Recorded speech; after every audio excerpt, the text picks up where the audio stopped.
funciones de la sangre. Bueno, y hoy día vamos a ver la primera parte de lo que es hemostasia y coagulación. ¿Alguien tiene idea de cuál es la diferencia?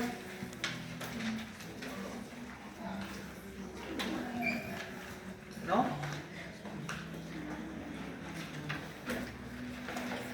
La hemostasia, por si acaso, revísenlo en Guyton igual. La hemostasia es un proceso fisiológico por el cual el organismo evita la pérdida de sangre. ¿Está bien? Nuestro cuerpo está diseñado para evitar o prevenir la pérdida de sangre. Entonces hay un mecanismo. ¿Sí? En cambio, la coagulación es una parte muy importante dentro de este proceso denominado hemostasia. ¿Se entiende? Entonces, la hemostasia, podríamos decirlo, es todo, pero la coagulación es una parte, digamos, muy importante dentro de lo que es la hemostasia. ¿Está bien? Entonces, en el libro de Guyton lo van a encontrar, o en muchos textos lo van a encontrar como hemostasia y coagulación. ¿Y por qué coagulación? Porque se considera una parte. Y ya lo van a entender. ¿Está bien? Perfecto.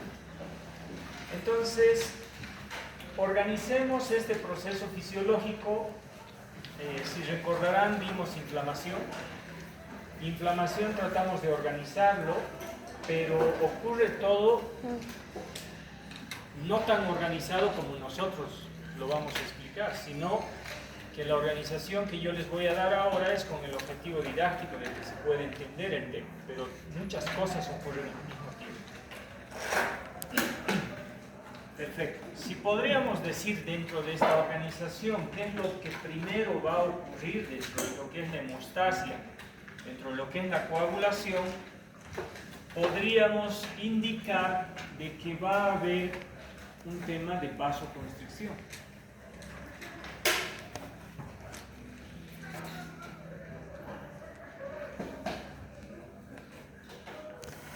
¿Está bien? Va a haber un aspecto importante que es la vasoconstricción. Esta vasoconstricción se va a deber a dos aspectos. ¿Está bien? Uno va a ser una vasoconstricción refleja,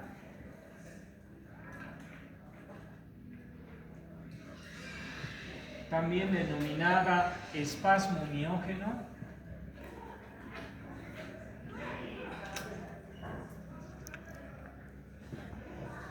y otro que se denomina una actividad de tipo humoral.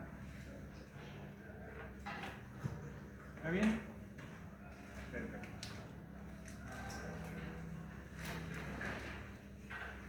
Esta primera parte es importante, pero no es la más importante. ¿Está bien? Pero igual lo vamos a explicar. Cuando existe un daño o una lesión, por supuesto, y esto es discutible, porque se puede discutir dependiendo del tipo de la herida, pero vamos a tomar el ejemplo de decir de que cuando ocurre una herida o una lesión, automáticamente lo que va a ocurrir con el vaso sanguíneo, que es la respuesta inmediata, es una vasoconstricción, que es una capacidad o una propiedad de los vasos sanguíneos, ¿cierto? Esta vasoconstricción se entiende que quiere cerrar el vaso o estrechar para evitar la pérdida de sangre. Por supuesto que no lo va a lograr, ¿verdad? Entonces, ¿a qué se debe? Si ustedes recordarán, el vaso sanguíneo tiene músculo liso, ¿sí o no? ¿Verdad? Entonces acá dice un reflejo o un espasmo miógeno, o también reflejo miotático se lo llama. ¿Qué quiere decir? Que cuando tú golpeas, rompes un vaso sanguíneo, gracias a la inervación que tiene este músculo liso y el vaso sanguíneo, entonces automáticamente por un espasmo o un reflejo miógeno se quiere cerrar. ¿Sí? No va a ser suficiente, por supuesto. Si la herida es pequeña, va a favorecer, pero si la herida es grande, va a favorecer, pero en menor proporción. O sea, como les decía, eso es discutible. Pero el punto es de que hay un espasmo miógeno, un acto reflejo del vaso sanguíneo gracias al músculo liso e intenta cerrarse. Como no es suficiente, entonces va a haber factores humorales, también denominados autocoides. Lo menciona Guyton también. Entonces, ¿qué quiere decir? Que va a haber sustancias químicas que van a promover la vasoconstricción. Por ejemplo, una de las más importantes que va a promover la vasoconstricción de tipo humoral, el tromboxano A2. ¿Sí? El tromboxano A2. Luego está la adrenalina, la serotonina, hay varias sustancias químicas que se liberan. Pero el tromboxano A2 va a ser, digamos, uno de los más potentes en la vasoconstricción. Entonces, ocurre una lesión, el vaso por un acto reflejo se quiere contraer para cerrarlo y además se liberan sustancias químicas que tratan de ayudarle a que se cierre, promoviendo la vasoconstricción. ¿Está bien? ¿Recuerdan humoral? ¿A qué hacía referencia con inmunidad humoral y inmunidad celular? Decíamos que inmunidad humoral era todo lo que está flotando en los fluidos. Inmunidad celular era porque una célula había sido invadida por una bacteria o un virus generalmente y le está utilizando a esa célula, pero dentro de la célula, ¿no? Entonces, recuerden eso de humoral siempre, porque si se dan cuenta, serán sustancias químicas que se liberan al intersticio, al líquido intersticial, y por eso se lo llama humoral. Cualquier sustancia que esté flotando en el líquido, en los humores, en el líquido intersticial, entonces lo pueden conocer o se lo ha denominado en los textos como factores humorales. ¿Está bien? Cualquier sustancia química que esté flotando ahí va a promover la vasoconstricción. Listo. Ahora sí pasamos a... me olvidé algo. Eso de olvidarse es contagioso. ¿No? Por si acaso estamos viendo dentro de la hemostasia y coagulación lo que se denomina fase hemostática primaria.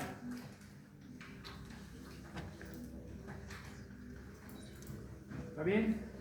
Muy bien, fase hemostática primaria.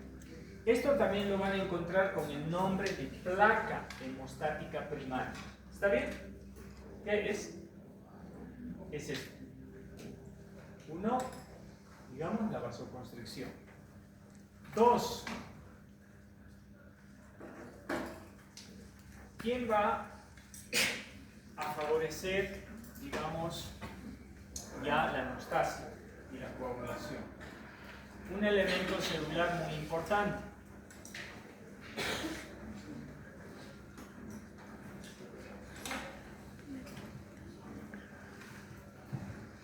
Las plaquetas.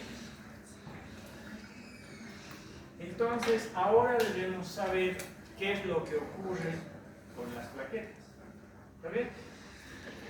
Y de hecho, esta es la parte, digamos, más importante, ¿sí?, de las 4 que vamos a mencionar dentro de este proceso.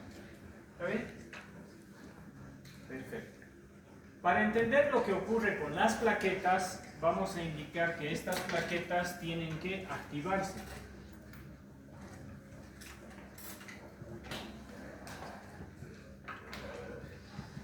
¿Está bien? Tienen que activarse. A ver. Vamos a utilizar. Aquí vamos a hacer. Y aquí vamos a tratar de hacer lo mismo. ¿Está bien? Tienen que activarse. Entonces, ustedes recordarán, o por lo menos intuimos, ¿sí?, de que en la sangre nosotros tenemos sustancias que promueven la coagulación, pero también sustancias que promueven la anticoagulación. ¿Está bien? Entonces tenemos sustancias procoagulantes y sustancias anticoagulantes. Entonces hay un equilibrio, por eso es la homeostasis, ¿no? Hay un equilibrio, entonces las plaquetas no se adhieren así fácilmente. Por lo tanto, para que cumplan la función dentro de este proceso denominado hemostasis y coagulación, tienen que activarse. ¿Sí? ¿Y cómo se activan? Ahora lo vamos a ver. Recordarán que nosotros tenemos acá un vaso sanguíneo. Vamos a dibujar, digamos que las células endoteliales. Acá un vaso sanguíneo.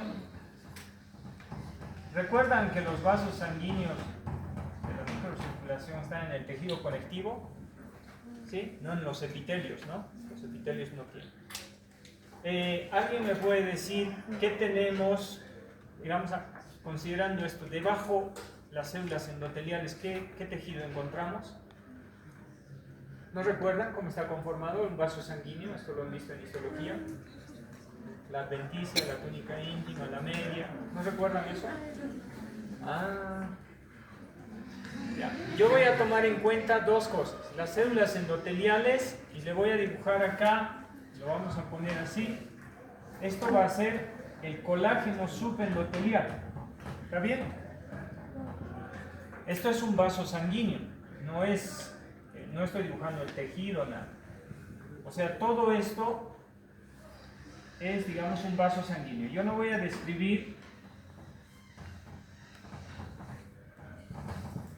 es un vaso sanguíneo, no voy a describir las capas porque eso ustedes ya lo conocen por histología, entonces yo voy a dibujar nada más las que a mí me interesan para el tema. Entonces, ¿qué es lo que ocurre cuando pasa una ruptura? ¿Sí? Acá se rompe este vaso sanguíneo. ¿Está bien? Se rompió este vaso sanguíneo. ¿Qué es lo que ocurre cuando se rompe un vaso sanguíneo? Se libera o se expone el colágeno precisamente subendotelial. Entonces este colágeno está ahí. ¿Está bien? Al romperse un vaso sanguíneo, para lo que es la activación de las plaquetas, hay un tejido que es sumamente importante y es el colágeno subendotelial. Le vamos a poner nombre para que se sepa. Entonces este es el colágeno subendotelial. ¿Por qué? Porque está debajo, entre comillas, ¿no? Debajo de las células endoteliales. ¿Está bien? Y en una capa de los vasos sanguíneos. Ahora, la pregunta es, ¿por qué es importante que se exponga el colágeno subendotelial cuando se rompe un vaso? Porque a este nivel, no sé si marca esto, a este nivel del colágeno subendotelial se va a ir incorporando lo hacemos con NEP, un factor de coagulación. Este factor de coagulación es el factor de von Willebrand. ¿Han escuchado hablar de ese? ¿Sí? ¿Escucharon hablar del factor de von Willebrand? ¿No? ¿Es una novedad? Este factor de von Willebrand, escuchen bien, se rompió un vaso. El colágeno subendotelial está ahí flotando, que antes no estaba en contacto con los elementos celulares de la sangre. Además, hay un factor de coagulación que se empieza a acomodar en ese colágeno subendotelial, que es el factor de von Willebrand. ¿Qué va a hacer este factor de von Willebrand? Expresa una glicoproteína. ¿Está bien?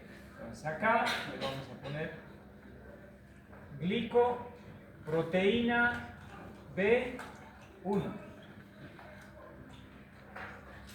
¿Por qué es importante la glicoproteína B1? Porque va a promover la adhesión plaquetaria.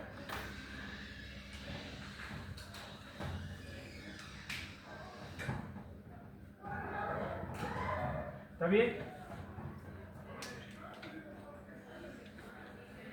Repetimos, se rompe un vaso sanguíneo, hay una herida, se rompe el ligamento periodontal después de que han hecho la extracción, se expone el colágeno subendotelial, el factor de von Willebrand que ha sido liberado va a ir a acomodarse en este colágeno subendotelial y expresa una glicoproteína denominada B1, y esta glicoproteína es la que va a generar la primera capa de plaquetas. que se llama adhesión plaquetaria. Por lo tanto, una plaqueta que estaba flotando acá, feliz, ¿sí? Entonces ahora empieza a acomodarse acá y van formando la primera placa para sellar, digamos, esto. ¿Se entiende? Está prohibido comer, ¿no? Tomar, ¿no? Bien. Está con su jugo. No hay problema, cómelo. Tranquilo. Hasta la próxima. Bien. Entonces, fíjense esto. Las primeras plaquetas, ¿qué forma tienen? Forma circular, ¿sí o no? ¿Está bien? Pero cuando se activan, a estas plaquetas le va a pasar tres cosas. Entonces, cuando la plaqueta se activa, lo voy a colocar acá, ¿sí? Cuando se activa, se va a tornar, por ejemplo, vamos a ponerlo primero, cambian de forma.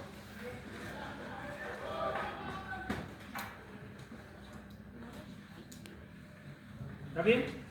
Otro, liberan sustancias químicas.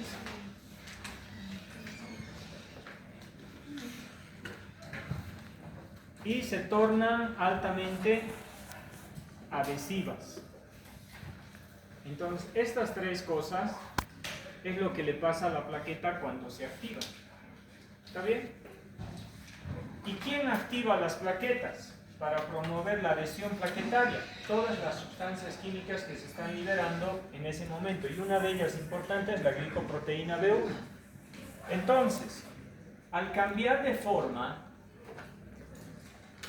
van a hacer que estas plaquetas emitan como unos bracitos. Lo vamos a dibujar con negro. ¿Está bien? Los denominados pseudóporos. Entonces ya no son circulares, sino tienen como unos bracitos. ¿Está bien? Y la otra plaqueta que va a venir acá, lo mismo tiene otro bracito. Viene acá otra plaqueta, pero ahora ya tienen bracitos, tienen unos pseudópodos, unas prolongaciones. ¿Está bien? Perfecto. Entonces, cambian de forma, liberan sustancias químicas. Y aquí está la tarea para leer. Pueden buscar también en internet. ¿Qué liberan las plaquetas? Las plaquetas liberan un montón de sustancias químicas que son importantes para varias cosas. Y yo les voy a mencionar algunas. Liberan, por ejemplo, el factor de crecimiento epitelial. ¿Sí? ¿Por qué? Porque si la herida está en piel, entonces va a generar una proliferación y crecimiento celular. O sea, un inductor químico para que haya crecimiento de células y cicatrice una herida, por ejemplo, ¿sí o no? Entonces, el factor de crecimiento epitelial. Va a liberar otro, el factor beta 1, el factor angiogénico también, y escúchense, factor angiogénico, digamos, para que vaya este inductor químico y haya neoformación vascular, ¿sí? Estimular a células a que haya la reconstrucción del tejido, pero el tejido no se va a reconstruir si es que no hay irrigación. Entonces hablamos de microcirculación, por eso en la parte práctica hay un capítulo de lo que es microcirculación, ¿ya? Que es importante entender. Va a liberar otra sustancia química, por ejemplo, que es el tromboxano A2. Y ese tromboxano A2 sí es importante para la coagulación, digamos. Va a liberar otro factor importante para la coagulación, el factor estabilizador de la fibrina.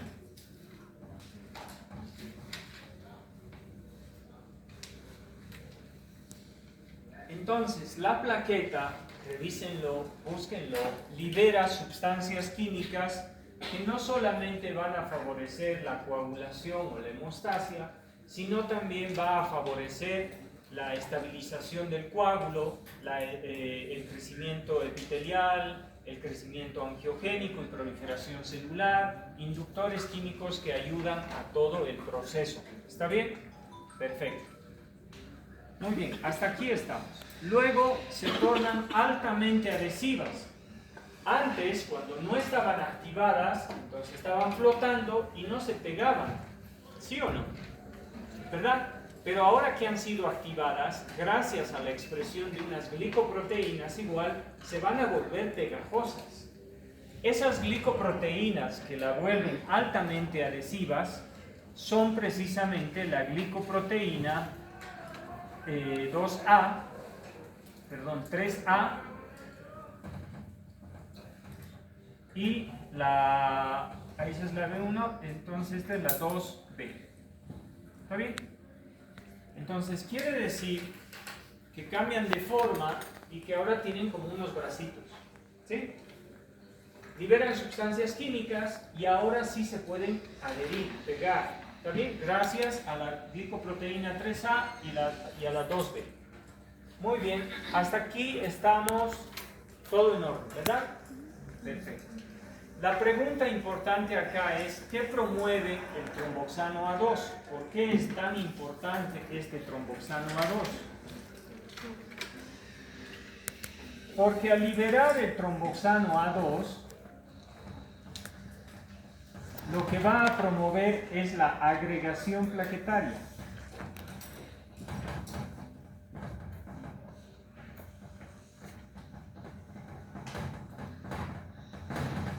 ¿Sí? Entonces lo pongo en grande porque este inclusive para la parte clínica es mucho más importante que la adhesión plaquetaria. ¿Está bien? Ya les explico por qué. Muy bien.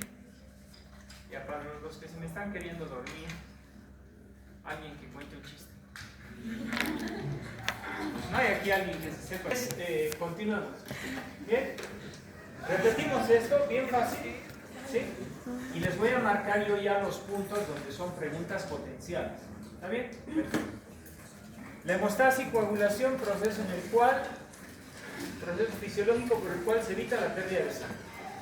Estamos describiendo la fase hemostática primaria o también denominada placa hemostática primaria. Primer paso, vasoconstricción.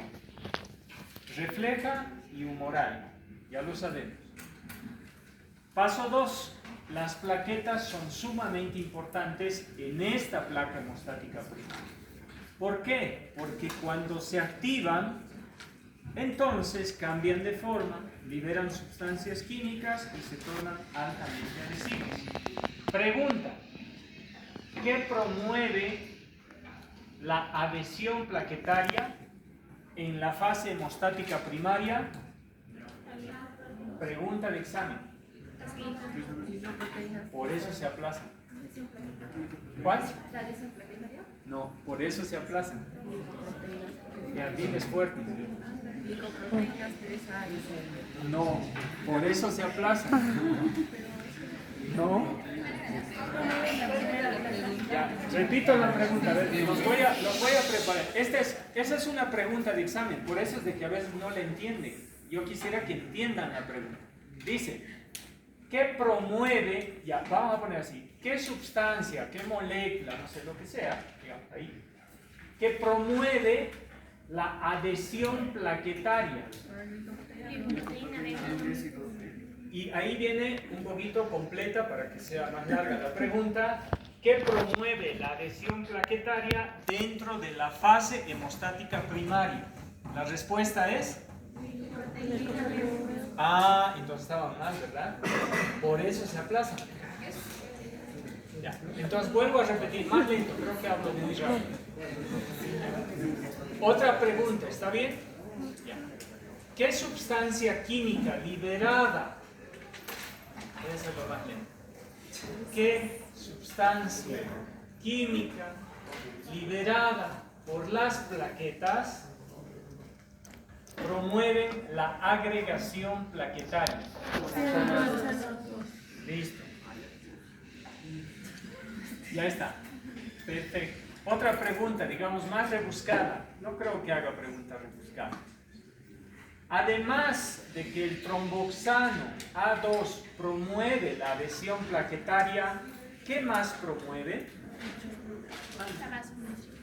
La vasoconstricción. ¿De tipo? Humoral. O autopoide. ¿Sí? ¿Ahora se entienden las preguntas? Ya, muy bien. Listo. Entonces, decíamos que cuando se activan pasaba todas estas cosas. Otra pregunta potencial, digamos un poquito más minuciosa. ¿Sí? ¿Qué factor de coagulación promueve, o mejor dicho, qué factor de coagulación expresa la glicoproteína B1? El factor de von Willebrand. Ya. Otra pregunta es, ¿el factor de von Willebrand, una vez liberado, se adhiere a?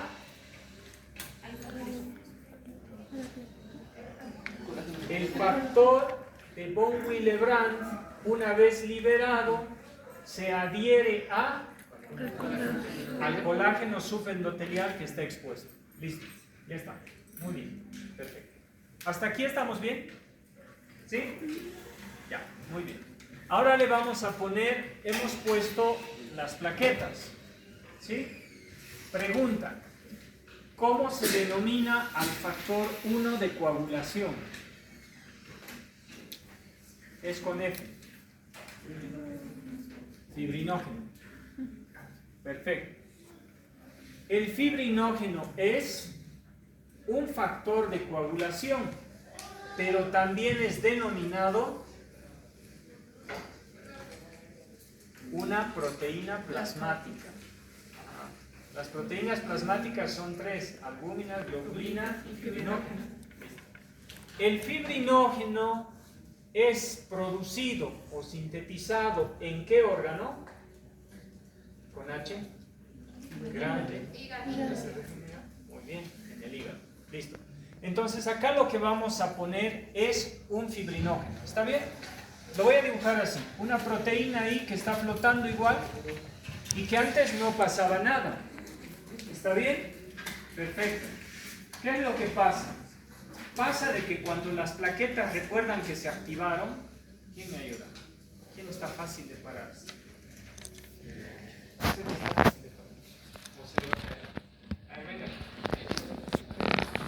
Esto es lo que va a pasar con las plaquetas. ¿Sí? Ahí no. Así. Este agarre se suelta muy fácil. En cambio, si nos agarramos así, como que ya estamos, ¿no? Los bracitos sirven para que las plaquetas se empiecen a sujetar. ¿Está bien? Pero esta sujeción es muy fácil de que se suelte.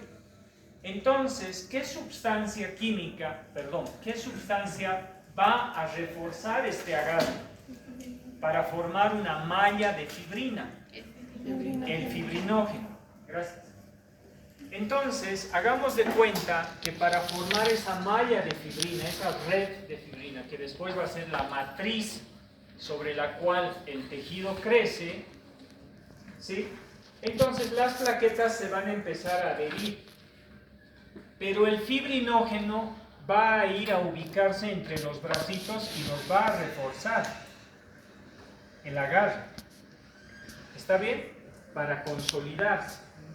Ojo con esto, ojo, el fibrinógeno es una sustancia soluble en agua, que quiere decir que se disuelve, ¿sí? Que no funciona. Le tiene que pasar algo al fibrinógeno para transformarse en fibrina, ¿sí o no? Pregunta, ¿qué proceso fisiológico ¿sí? ¿Qué proceso fisiológico cataliza al fibrinógeno para transformarlo en fibrina?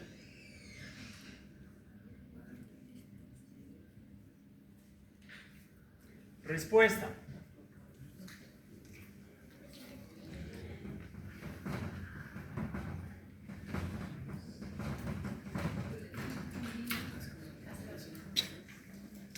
¿Sí? ¿Qué dice?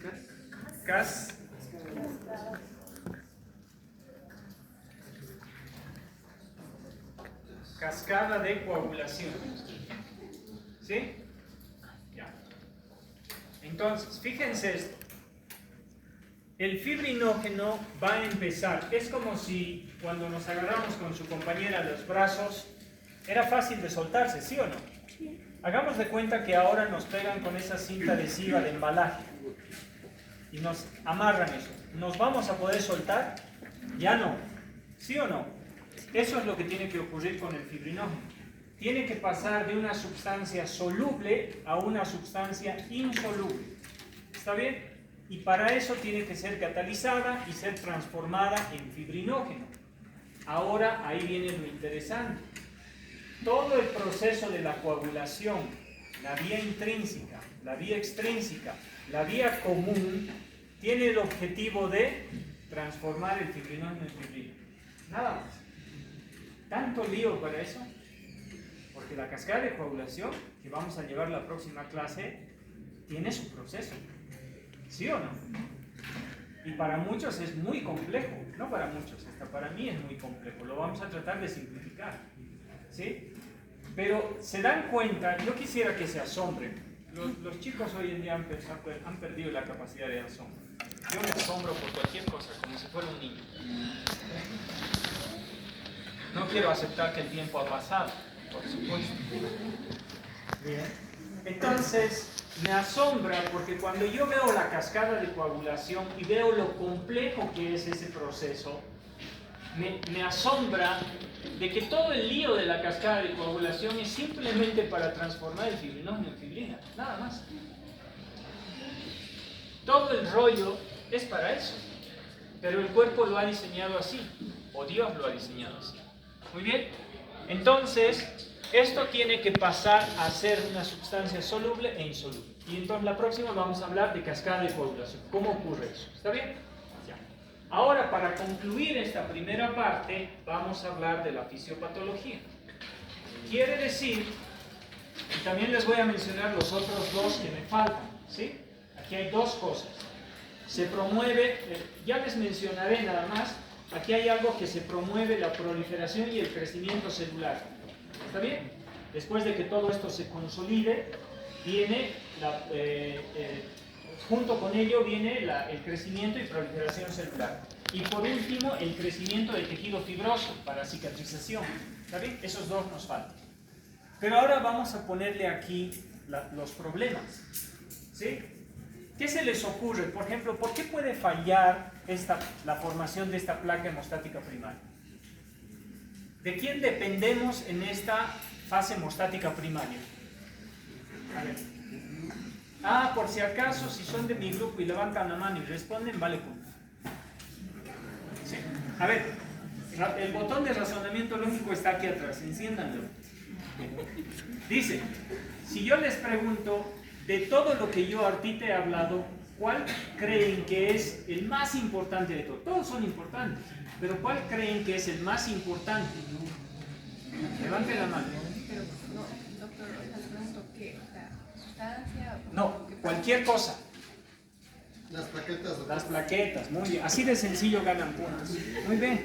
Usted está en mi sí, ¿no? Ahí. Te vas a anotar un punto.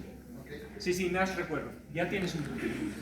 En todo este proceso, de todo lo que hemos mencionado, por supuesto que todo es importante, sustancia, célula, lo que sea. Pero aquí las plaquetas son lo más importante. Entonces, para hablar de fisiopatología, ¿sí? Eso es lo que justo me gusta, porque dice, ¿cómo no lo dije, no? Anímense a hablar, chicos. Anímense a equivocarse. Si se equivocan no pasa nada, pero si le aciertan, ganan puntos. Bien. Entonces, a ver, fíjense esto. Si algo le pasa a las plaquetas, entonces el proceso se va a ver afectado, ¿sí o no? Pregunta, ¿qué le puede pasar a las plaquetas?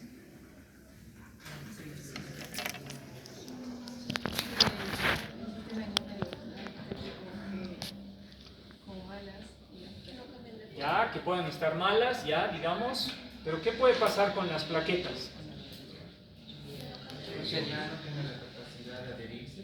Ya, ¿Está bien? ¿Está bien? ¿Está buena? ¿No se activan?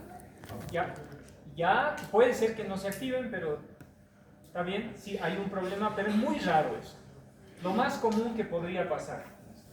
¿Qué pasaba con los glóbulos rojos cuando habían anemias? ¿Ah? ¿Qué pasa con el glóbulo rojo cuando hay anemia?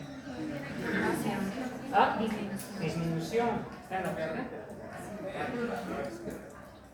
¿Qué pasa con los glóbulos rojos cuando hay policitemias? Entonces, ¿le podrá pasar a las plaquetas igual? Entonces, ¿qué puede pasar con las plaquetas? Disminución. Ya, por 2 puntos. Para los de mi grupo. Sufran. ¿Cómo se llama la disminución en la cantidad de plaquetas? ¿Plaquetopenia? Ya. Trombopenia. ¿Perdón? ¿Quién? ¿Ah? Trombopenia, mejor, un poquito mejor. No sé si, la verdad es que es una laguna mental igual que ustedes. El término es trombocitopenia. Pero está bien. Pero sí vale. ¿Está bien? Muy bien. Entonces, quiere decir, chicos, que acá las plaquetas pueden disminuir. Entonces, en ese caso, vamos a tener trombocitopenia. En el caso del aumento, ¿qué vamos a tener? O la pregunta va a ser relacionado con qué enfermedad va a estar. Con enfermedades tromboembólicas. De ahí vienen las embolias, ¿no ve? El paciente tiende a coagular, forma un coágulo, un fragmentito se desprende, viaja por la sangre, obstruye el cerebro, que son muy finitos los vasos, y ahí te va una embolia cerebral. O en los pulmones, una embolia pulmonar. ¿Sí o no? Bien, muy bien. Entonces, fíjense esto. Si las plaquetas disminuyen, entonces vas a tener problemas hemorrágicos porque, fíjense esto, el factor de von Willebrand hace su trabajo, va y se ubica en el colágeno, expresa la glicoproteína, promueve la adhesión plaquetaria, pero luego se libera el tromboxano A2 para llamar a todas las plaquetas, pero no hay plaquetas. ¿Sí o no? Entonces hay hemorragia, no hay coagulación. ¿Está bien? Perfecto. Entonces, eso es lo que va a ocurrir, uno de los problemas. Otro, las enfermedades tromboembólicas, que pueden deberse a varias cosas, es de que más bien están alteradas y se activan muy rápido, por alguna razón. Y entonces empiezan a formar trombos. Muy bien. Entonces, para saber cuánto me debería preocupar a mí la disminución o el aumento, yo debo saber la cantidad de plaquetas. ¿Y cuánto es la cantidad de plaquetas? Entre 150.000. Algunos mencionan 350.000, 400.000, 450.000. Le vamos a poner 400.000. ¿Está bien? Por milímetro cúbico. Entonces, cuando disminuyen la cantidad de plaquetas, preocupante es por debajo de los 100.000. La trombocitopenia por debajo de los 100.000 ya me debería preocupar y no debería tocar ese paciente.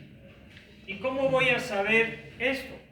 Tengo que pedirle un hemograma completo en algún tipo de cirugía que sea un poquito más invasiva, cirugía mediana o mayor, ¿sí? A partir de terceros molares, por ejemplo, que van a hacer aquí, les van a pedir hemogramas para sus pacientes. Entonces, lo que tú tienes que hacer como primera cosa para revisar lo que es la coagulación, hemostasia, tiempo de coagulación, tiempo de sangría, el TPT, el TP, el INR, entonces lo primero que tienes que saber es la cantidad de plaquetas. Si la cantidad de plaquetas está dentro de los parámetros normales, entonces la fase hemostática primaria está funcionando bien. ¿Sí? Está funcionando bien. Pero si disminuye por debajo de 100.000, no. De hecho, yo he tenido 2 pacientes donde les hacen transfusiones de plasma para poder atenderlos, porque si no va a sangrar y va a haber problemas. ¿Está bien? Perfecto. Entonces, ¿por qué causas podría haber disminución en las plaquetas? Hay una enfermedad que se llama el SID, la coagulación intravascular diseminada. ¿Está bien? Donde la coagulación intravascular diseminada, que lo vamos a averiguar en la parte práctica, es una alteración contradictoria. Porque si bien dice coagulación intravascular diseminada, hay hemorragias. ¿Y por qué? Porque la coagulación intravascular diseminada en cualquier parte del cuerpo, se está activando la coagulación y se están gastando las plaquetas. Y después, cuando hay una herida, por ejemplo, ya no tienes plaquetas.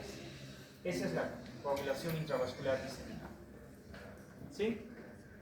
Después puede haber un síndrome hemolítico urémico, que quiere decir que cuando están pasando la sangre por el riñón, por eso dice hemolítico, hemólisis, urémico, porque pasa por el riñón, las plaquetas pueden ser destruidas por alguna causa. Por lo tanto, también va a haber disminución de las plaquetas. Luego también tenemos la trombocitopenia trombótica, es otra de las causas. Entonces, cualquier causa que disminuya las plaquetas, vamos a tener problemas. ¿Está bien? Ya.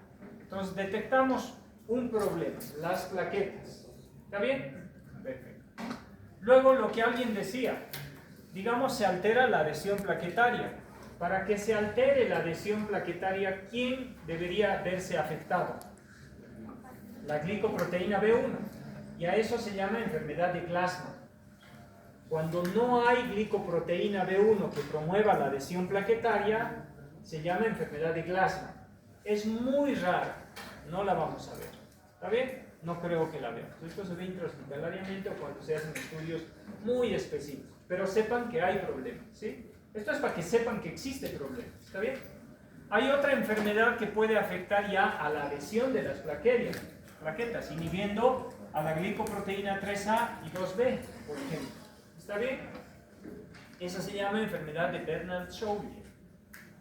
Entonces puede haber alteraciones, pero aquí yo voy a ir a una que es mucho más importante. ¿Está bien?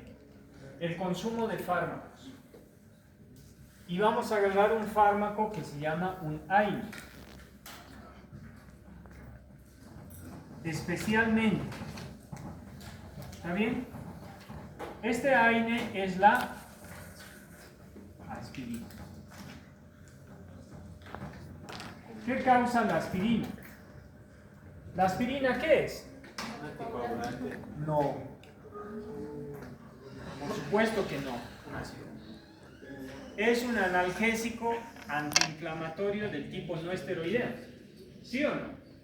Entonces, su mecanismo de acción es la inhibición en la síntesis. ¿Recuerdan el ácido araquidónico? ¿Sí? Venía el fosfolípido roto, le cortaban las colitas, salía el ácido araquidónico. ¿Quién le cortaba las colitas? La fosfolipasa. De las colitas venía la COX-1 y la COX-2 y sacaba sus productos, prostaglandinas y tromboxano A2. Entonces, la aspirina, como un efecto colateral, no es un anticoagulante. Ojo con el cuidado que digan eso, el doctor ha dicho que es un anticoagulante, te van a justiciar en sentido. La aspirina, ojo, es un antiinflamatorio, analgésico antiinflamatorio del tipo no esteroideo, por eso ahí he puesto AINE. ¿Está bien? Pero como un efecto, digamos, colateral de esta aspirina, tiene el efecto de inhibir, al inhibir a las COX-1 y a la COX-2, que saca prostaglandinas y que saca tromboxano A2, entonces inhibe al tromboxano A2. Y el tromboxano A2, aparte que es encargado de la agregación plaquetaria, al disminuir la cantidad de tromboxano A2, no hay quien llame a las plaquetas, ¿sí o no? Y entonces ahí hay hemorragias, no tan graves, pero sí hay hemorragias. ¿Está bien? ¿Qué tienen que hacer ustedes entonces con pacientes? Preguntar si están tomando aspirina. O hay otros AINES también que pueden afectar a la coagulación, no como su mecanismo de acción, sino como un efecto colateral. ¿Sí? Porque nacieron para otra cosa. Pero saben que los fármacos tienen efectos diversos, ¿sí o no? que debemos conocerlos. La aspirina es uno de esos. Pregunta entonces, ¿qué causa la aspirina sobre la coagulación? Pregunta de examen. El inhibidor de tromboxano. Ya, y al inhibir el tromboxano A2, ¿qué estás inhibiendo del proceso fisiológico? Entonces, cuando les pregunten, ¿qué pasa con pacientes que toman aspirina con la coagulación de la sangre? Inhiben la agregación plaquetaria. Ahí los van a amar en cirugía, si saben eso. ¿Está bien? Ya. Entonces es un efecto colateral. Ojo, muchos pacientes que tienen problemas tromboembólicos, o sea que quiere decir pacientes que tienden a coagular un poquito, el cardiólogo les receta aspirina y toman a veces de por vida personas mayores. Lo único que tienen que hacer es preguntar. Pregunta, ¿la aspirina la pueden suspender ustedes? Sí, dependiendo del cuadro clínico del paciente.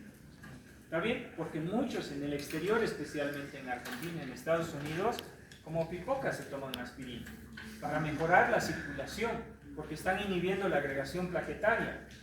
¿Está bien? Entonces tienes que preguntar y puedes suspender.